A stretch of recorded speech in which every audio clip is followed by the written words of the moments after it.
అందరికీ నమస్కారం. Welcome to Bharati media. ఉత్కంఠ ఢిల్లీలో ఏం జరగబోతోంది?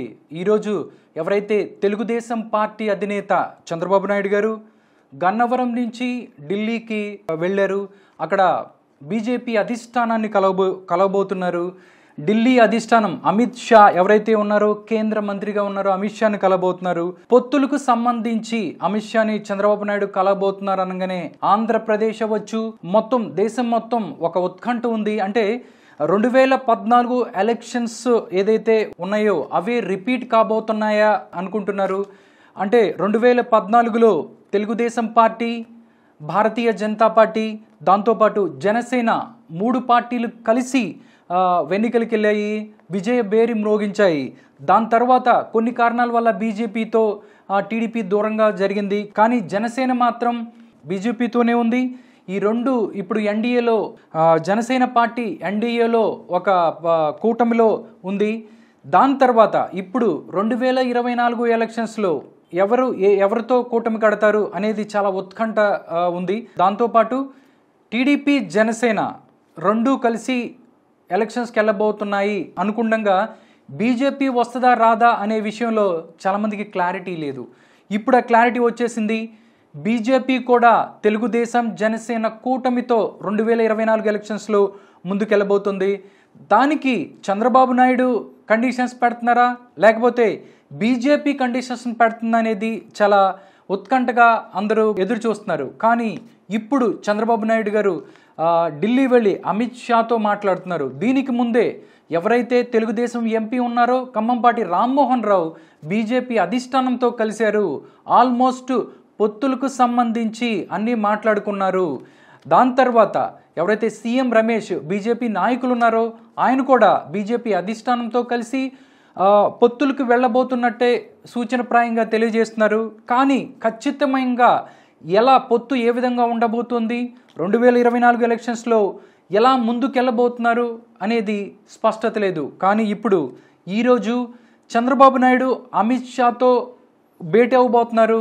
దీనికి క్లియర్ కట్ సొల్యూషన్, ఎలా పొత్తులు ఉంటాయి, ఎవరికి ఎన్ని సీట్లు ఉంటాయి అనేది తెలియబోతోంది.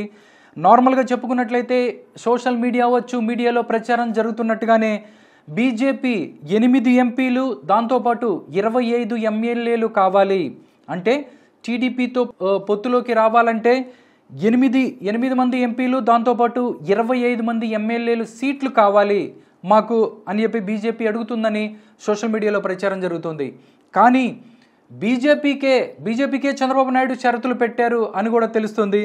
ఎలా అంటే 3 ఎంపీ స్థానాలు, దాంతోపాటు 5 నుంచి 10 ఎమ్మెల్యే స్థానాలు, 3 ఎంపీ స్థానాలు, 5 నుంచి 10 ఎమ్మెల్యే స్థానాలు ఇవ్వడానికి చంద్రబాబు నాయుడు గారు ఎవరైతే ఉన్నారో ఆయన సుముఖంగా ఉన్నారు అని చెప్తున్నారు. కానీ దీని మీద క్లారిటీ అయితే మాత్రం లేదు. కానీ ఈరోజు క్లారిటీ వచ్చే అవకాశం ఉంది. ఎందుకంటే అమిత్ షాతో చంద్రబాబు నాయుడు భేటీ కాబోతున్నారు. ఈ భేటీలో దాని తర్వాత ఆయన మీడియాతో కూడా మాట్లాడతారు.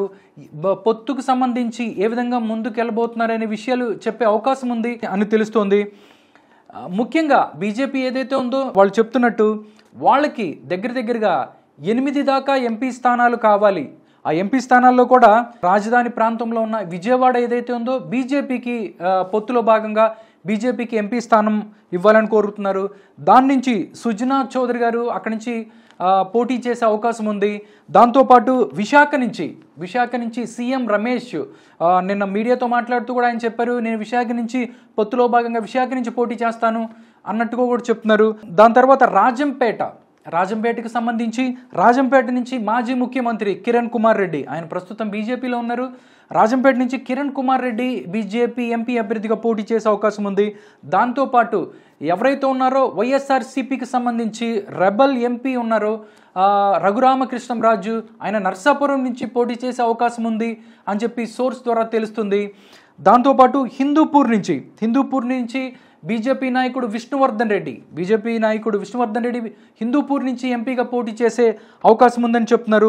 దాంతోపాటు వైఎస్ఆర్సీపీ నుంచి బయటకు వచ్చిన ఎవరైతే మాగుంట శ్రీనివాసులు రెడ్డి ఉన్నారో ఆయన బీజేపీ తరపున ఒంగోలు నుంచి బీజేపీ ఎంపీగా పోటీ చేసే అవకాశం ఉందని చెప్తున్నారు. దాంతోపాటు కృష్ణదేవరాయలు ఆయన కూడా వైసీపీ ఎంపీగా ఉన్నారు నర్సరావుపేట నుంచి. మొన్ననే ఆయన వైసీపీకి రాజీనామా చేసి బయటకు వచ్చారు. దాంతోపాటు ఏ పార్టీలో చేరతారు అనేది క్లియర్గా తెలియట్లేదు. కానీ బీజేపీ నుంచి పొత్తులో భాగంగానే బీజేపీ నుంచి లావు కృష్ణదేవరాయలు నరసరావుపేట నుంచి బీజేపీ ఎంపీగా పోటీ చేసే అవకాశం ఉంది అన్నట్లు చెప్తున్నారు. దాంతోపాటు విశాఖకు సంబంధించి సీఎం రమేష్ లేదా పురంధరేశ్వరి ఎవరైతే బీజేపీ రాష్ట్ర అధ్యక్షురాలుగా ఉన్నారో పురంధరేశ్వరి గారు, ఆమె విశాఖ నుంచి పోటీ చేస్తుంది. ఒకవేళ విశాఖ భరత్ ఉన్నాడు కాబట్టి అక్కడ బాలకృష్ణ అల్లుడు ఎవరైతే భరత్ ఉన్నారో ఆయన విశాఖ నుంచి పోటీ చేస్తాను ఎంపీగా అని చెప్తున్నారు. విశాఖ నుంచి పోటీ చేసే భరత్ని తీసుకెళ్ళి రాజమండ్రిలో ఎంపీ అభ్యర్థిగా భరత్ అక్కడి నుంచి పోటీ చేసే అవకాశం ఉంది అని కూడా చెప్తున్నారు. ఒకవేళ విశాఖ నుంచి పురంధరేశ్వరి పోటీ చేస్తే సీఎం రమేష్కి రాజ్యసభకు పంపించే అవకాశం ఉంది అని కూడా చెప్తున్నారు. కానీ క్లారిటీ అయితే లేదు, ఎవరు ఎక్కడి నుంచి పోటీ చేస్తారనేది క్లారిటీ లేదు. చంద్రబాబు నాయుడు ఈరోజు అమిత్ షాని కలవబోతున్నారు. కలిసిన తర్వాత ఈ పొత్తులకు సంబంధించి మొత్తం ఎవరు ఎక్కడి నుంచి పోటీ చేస్తున్నారు, ఎన్ని ఎంపీ సీట్లు టీడీపీ అండ్ జనసేన కూటమి బీజేపీకి ఆఫర్ చేస్తుంది, దాంతోపాటు ఎన్ని ఎమ్మెల్యే సీట్లను ఇస్తుంది అనే విషయాలు కూడా ఆ సోర్స్ని బట్టి మనం తెలుసుకున్నట్లయితే చంద్రబాబు నాయుడే బీజేపీకి కండిషన్స్ పెట్టారు అని కూడా తెలుస్తుంది. ఏం కండిషన్స్ ఏంటనేది మనం ఒకసారి చూద్దాం. బీజేపీకి చంద్రబాబు పెట్టిన మొదటి కండిషన్ ఏంటంటే ఆంధ్రప్రదేశ్కి స్పెషల్ స్టేటస్ కావాలి. దీనికి సంబంధించి అంటే ఆంధ్రప్రదేశ్ని కాంగ్రెస్ పార్టీ అవ్వచ్చు, దాంతోపాటు బీజేపీ కూడా స్టేటస్ ఇస్తానని చెప్పి మోసం చేసింది అని ఆంధ్రప్రదేశ్ ప్రజల్లో ఒక భావన ఉంది. కాబట్టి ఈ స్పెషల్ స్టేటస్ ఇవ్వాలి, ఈ పొత్తుకు ఒప్పుకోవాలంటే స్టేటస్ ఇవ్వాలి అని చెప్పినట్టు తెలుస్తోంది. దాంతోపాటు ఏదైతే జగన్కు సంబంధించిన కేసులు త్వరగా తేల్చాలి. ఎవరైతే వైఎస్ఆర్సీపీకి సంబంధించిన రెబల్ ఎంపీ కూడా ఆయన కోర్టులో కేసు వేశారు, సుప్రీంకోర్టులో ఆయన కేసులు త్వరగా తేల్చాలని. ఇప్పుడు అదే కండిషన్ని చంద్రబాబు నాయుడు బీజేపీ ముందు పెడుతున్నారు. జగన్కి సంబంధించి కేసుల్ని త్వరగా తేల్చాలి అనేది ఆయన చెప్తున్న రెండో కండిషన్. ఇక మూడో కండిషన్ వచ్చి ఏదైతే ఆంధ్రప్రదేశ్కి జీవనాడిగా ఉన్న పోలవరాన్ని త్వరగా పూర్తి చేయాలి. త్వరగా పూర్తి చేసినట్లయితే ఆంధ్రప్రదేశ్ సస్యశ్యామలమవుతుంది.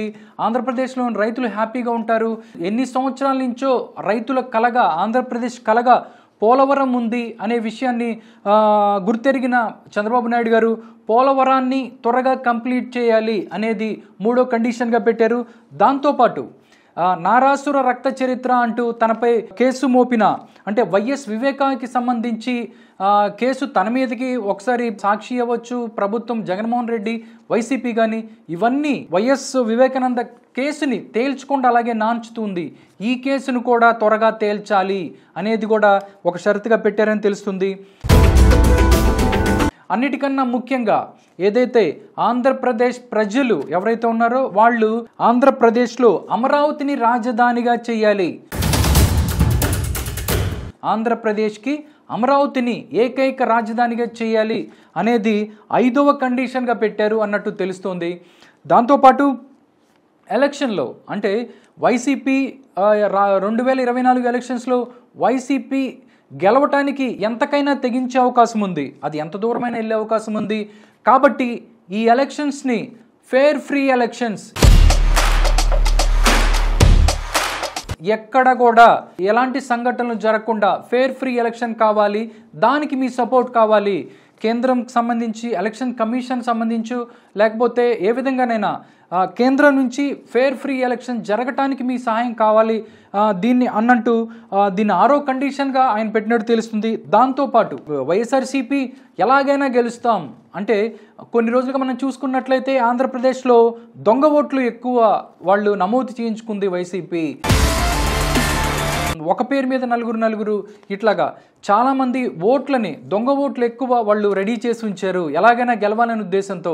ఈ దొంగ ఓట్ల పైన ఉక్కుపాదం మోపాలి ఎలక్షన్ కమిషన్ కానీ, దాంతోపాటు కేంద్రం కూడా మొత్తం ఈ ఎలక్షన్ని ఫ్రీ ఎలక్షన్ చేయాలి అంటూ దొంగ ఓట్ల పైన ఉక్కుపాదం మోపాలి అనేది 7వ కండిషన్గా చెప్తున్నారు.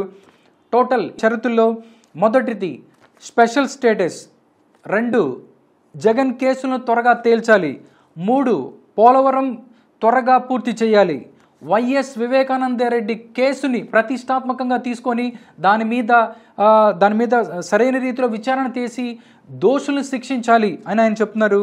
5వ కండిషన్గా అమరావతిని ఏకైక రాజధానిగా ప్రకటించాలి అన్నట్లు చెప్తున్నారు. దాంతోపాటు ఆంధ్రప్రదేశ్లో ఫెయిర్ ఫ్రీ ఎలక్షన్ ఉండాలి, ఎక్కడ అవాంఛనీయ సంఘటనలు జరగకుండా ఫెయిర్ ఫ్రీ ఎలక్షన్ చేయాలి అన్నట్టు కేంద్రానికి ఆయన ఒక 6వ షరతుగా పెట్టినట్టు తెలుస్తుంది. దాంతోపాటు దొంగ ఓట్లను తీసేసి ఎవరైతే కరెక్ట్గా ఉన్న ఓట్లతోనే పోలింగ్ జరిపించాలి అనేది కూడా ఆయన 7వ షరతులాగా పెట్టినట్టు తెలుస్తుంది. ప్రజెంట్ ఆయన అమిత్ షాతో భేటీ అవ్వబోతున్నారు. దీనికి సంబంధించి వైసీపీ కూడా మార్నింగ్ నుంచి మాట్లాడుతుంది. రోజా అవ్వచ్చు, లేకపోతే మంత్రులు కూడా దీని మీద మాట్లాడుతున్నారు. బొత్స మాట్లాడారు. వాళ్ళు ఏ విధంగా చేసుకొని అయితే ముందుకు వెళ్ళొచ్చు, ఎవరితోనైనా వాళ్ళు పొత్తులు పెట్టుకోవచ్చు, మేము సింగిల్గా వస్తామని చెప్తున్నారు. కానీ వైసీపీ కూడా లోపల ఒక భయం పట్టుకుంది. వాళ్ళు కూడా వీళ్ళు ముగ్గురు కలిస్తే డెఫినెట్లీగా వాళ్ళు ఆ కూటమి గెలిచే అవకాశం ఉంది అన్నట్లు వాళ్ళ యొక్క భావం తెలుస్తుంది. కానీ వాళ్ళు బయటికి మాత్రం గంభీరంగా ఉన్నట్టు తెలుస్తుంది. చంద్రబాబు నాయుడు ఇప్పుడు అమిత్ షాతో కలిసిన తర్వాత ఏం చర్చించుకొని బయటకు వచ్చి మీడియాతో ఏం మాట్లాడతారు అనేది చాలా ఉత్కంఠగా అందరూ ఎదురు చూస్తున్నారు. చూద్దాం చంద్రబాబు నాయుడు బీజేపీతో పొత్తు పెట్టుకొని ఎలాంటి కండిషన్స్ పెట్టి ఎలాగ ఎలక్షన్స్కి ముందుకు వెళ్ళబోతున్నారు అనేది, అమిత్ షాతో మాట్లాడిన తర్వాత మీడియాతో ఏం మాట్లాడబోతున్నారు అనేది చాలా ఉత్కంఠగా ఉంది. చూద్దాం, వెయిట్ చేద్దాం ఏం జరుగుతుందో.